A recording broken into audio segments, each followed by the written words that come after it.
यहाँ हाम्रो निक्की बहादुरीको दोकान हो यो। यहाँ बाजेले चाहिँ बोनी गरिदिनुहुन्छ अब। हेलो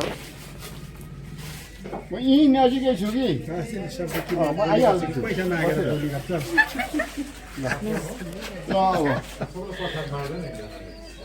यो सब्जी दोकान रहेछ हो कि र मलाई पनि सब्जी नै चाहिएको के चाहिँ बोनी गरिदिनुहुन्छ पल्लो छेउबाट हल्ला थिस्किने थिएँ कि यहाँ नयाँ दोकान खोलेको छ ताजा ताजा र सस्तो पाउँछ भनेर यहीँ पो रहेछ त है लु त मलाई दिइहाल्नुहोस् त पहिला प्रथम यो खिरा दुईवटा राम्रो हेरेर दिइहाल्नु पऱ्यो त दिइहाल न फर्स्ट हो नि त बिचरा राखिदिन्छ मुठा राखिदिन्छ अब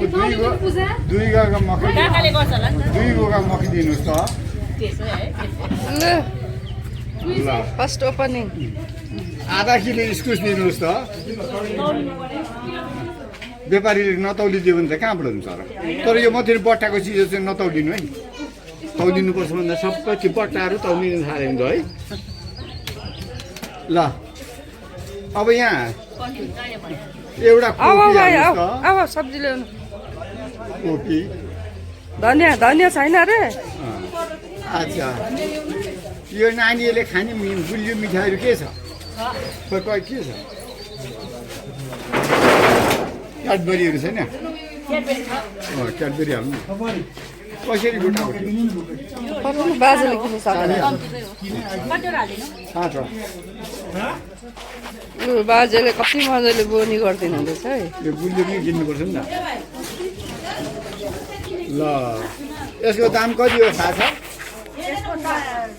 होइन होइन जम्मैको 50 कति सस्तो हुन्छ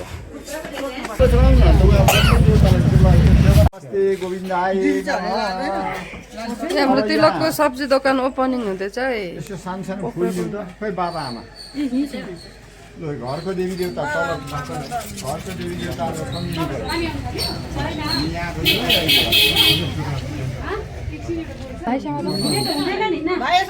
म गर्दिनँ काका ओम नमः देवताभ्यो नमः ग्राम देवताभ्यो नमः निर्विघ्नमस्तु कपिलो कर्णकायनका